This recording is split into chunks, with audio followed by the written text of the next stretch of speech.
እኔ አብሶ የታዘብኩት ነገር ምንድነው ካላችሁኝ፣ በጣም የታዘብኩት ነገር አንድ አለ። ምንድነው እሱ? ሁላችሁ ተገነዝባችኋል እ ሁላችሁ ተገንዝባችኋል። ኦዲንሲም ቢሆን የእርሜላ ደጋፊዎችም ብትሆኑ ሌላ ደጋፊዎች አብርሽን የምትወዱ ብትሆኑ ሩታ 8 ወር አይደለም አንድ ባልሽ አንድ ሴከንድ ከዓይንሽ ስር ላይ ምን ያህል ያናድድሻል? ባልሽ ሌላ ነገር አይደለም። ባልሽ አሁን ለሩታ አብርሃም ባሏ ነው። እስቲ ቁጭ ብላችሁ ራሳችሁን አገንዝቡት። አብርሃም ለሩታ ባሏ ነው። በቃ ወደዚህ ዝንፍ የማይል ከጉልበቱ ልጅ ተፈጥሯል። ግን ለምንድን ነው ቡዜ ዴቭ ዳኔን ተውት፣ ይችን ሸቀጧን ተዋት። በቃ እቺ ሸቀጥ ናት፣ ነጋዴ ናት።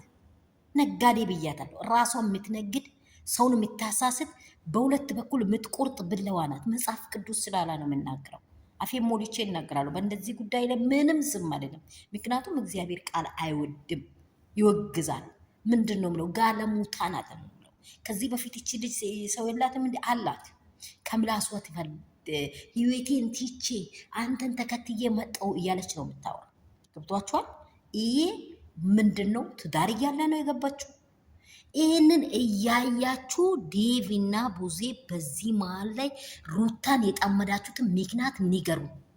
በቃ እሱን እንፈልጋል። ሩታ ህይወት ላይ ሄዳችሁ ጫና ያበዛችሁትን ትዳር ላይ ሁለተኛ ወይንም ሶስተኛ ግለሰብ ከገባ ትዳር ፈራሽ። አብርሽ ሩታን መርጧል። አብርሽ ዴስትሪሚው ሙሉ በሙሉ ዳና ነው። አብርሽን ልታክሙት አይደለም፣ አብርሽን ልታድኑት አይደለም። የምታደርጉት ጉዳዮች ምን እንድታደርጉ ነው? አብርሽን የሆነ ነገር አዛምዳችሁ ልክ ባለፈው እንደተደረገ አሾልካችሁ ከሄርሜላ ልጣምዱ። ሴራችሁ ተነቅቶባችኋል። ሩታ ደግሞ ኢን ሚሊየን ጊዜ እንትን አንገቷ ላይ ገመድ ይገባል እንጂ አብራን አትለቅ። ለምን የማትለቀው ጉዳይ ላይ አስገብታችኋል። ግን እንደ ሩታ ያለ ክብር ያላችሁ ሴት አለች። ስትናገራችሁ ስታከብራችሁ ነገ እንደምትታረቅ ስለምታውቅ እኮ ነው ቺላ አርጋ ሚጣ ቺላ በቃ ኒቃ ነገሮችን ኒቃ ይችን መፍስ ከፊቴ ዞር በይ። ውሻም እንኳን የሆነ የሚከብድ ነገር አለው አይደለም? የሆነ ውሻም የሆነ ነገር እኮ ባዶ አይላንድ እንዴት ነው ዋጋ ከፍላችሁ ነው እንደምትነቱት? ባዶ አምላንት ሲናዘ ወደዚህ ነካ ስታደርጉት እኮ በሮ ነው የሚሄደው። ልክ እንደዚህ ነው እያደረገቻት ያለችው። በሄርሜላ ምክንያት ነው ለእናንተ እንደው መስመሩን ለቃ እንዳትሰጥ እናንተ ሴራ ታውቋል። ዳኒ ብር ተከፍሎለታል። ዳኒ ደግሞ ከእናንተ ጋር ይካፈላለሁ ብሎ ዴቪንም ጠምደዋል፣ ቡዜንም ጠምደዋል። ቡዜ ክብርሽን እውቅ እባክሽን። ልጅ ወልደሽ ለአንቺ ልጅ ነገ ባል ይሆናል እኮ ለአንቺ ሴት ልጅ ባል ይኖራል። ምንሽን ነው የምታጭጅው? ታጭዳታለሽ እኮ የሰራሽውን ታጭዳለሽ። በጣም እኔ ኦቤር ነው። ሰላም ቤተሰብ እንደምን አላችሁ? ሁሉ ሰላም፣ ሁሉ መልካም ነው። እንደምን አደራችሁልኝ? በጣም ከባድ ጉዳዮች እየተፈጠሩ አሉ። የሚያሸንፈው ደግሞ እውነት ነው። እውነት የትም አትሄድም። የምን ፖሊስ የምን እንትን ቢሄድም ሩታ ሚሊዮን ጊዜ ቢታሳስራቸው ትችላለች። 80 ሚስት ናት፣ ወረቀት አላት። 10 ቢትቀዱ እንኳን ልጇ አብሮ አለ። ደሟን እምብርቷን ቆርጦ የወጣ ልጅ አለ። ስለዚህ ምንም ነገር ብታደርጓት አትችሏትም። ስለማትችሉት ተመለሱ። ወደንሶች ሁላችሁም ይህንን ቪዲዮ ሼር፣ ላይክ፣ ሰብስክራይብ አድርጉ። ለብዙ ሰዎች አድርሱ። ህይወት ላይ ተደርባችሁ የምትገቡ ሰዎች ይሄ ለእናንተ መንገድ ነው። የምር ነው የምላችሁ፣ መንገድ ነው ይሄ። አያስኬድም። ህይወት ላይ መደረብ አያስፈልግም። ህይወት ካለ ያ ህይወት ምንድን ነው የሚከተለኝ በሉ። ሄርሜላም ልብ ግዢ። አንቺ እንደው በጌታ በኢየሱስ አንቺም በኢየሱስ ስም ትያለሽ። እንደው እግዚአብሔር ልቦናሽን ይመልስ። እኔ አላቅም። በቃ ልቦናሽን እግዚአብሔር ይመልስ። ስለዚህ እናንተ ሩታን የጠመዳችሁትን ምክንያት ንገሩ። እኛ ወደንሶች እንደቃቸዋለን። ሩታን የጠመዳችሁትን ምክንያት ለምን ትዳሯ ላይ ትኖራለች? ለምን አብርሽ ከሩታ ጋር ይሆናል ብለህ ዴቪም እንሽራሬት እንትኗን ገመዷን ሰርታ እንደምትከብ አንተም እየከበብክ ነው። ቡዜ ጥምድ አድርጋችሁ ይዛችኋል። ከሩታ ህይወት ውጡ። አብርሃም ምንም ነገር አያስፈልግም። አብርሃም ለየት ብሎ መኖር ያስፈልጋል። በቃ ትላንትና በሰዓት ላይ መተት ሰውየው ካመነ ይሰራል።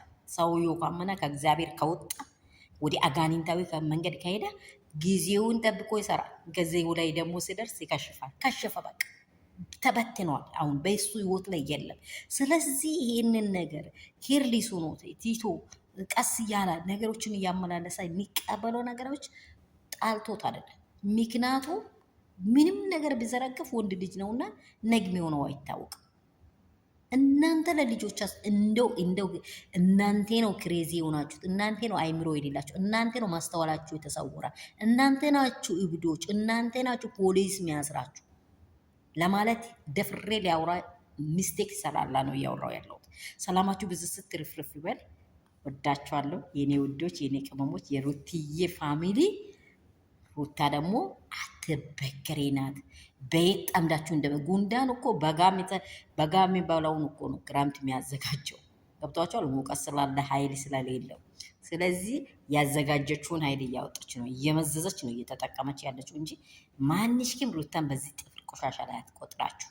በእውነት ነው አክብራችኋለች። ክብራችሁን ግን እውቁ፣ ክብራችሁን እውቁ። የአብሬሽ ፋሚሊ ላይ ሁለቱ ሰዎች ክብራችሁን እውቁ።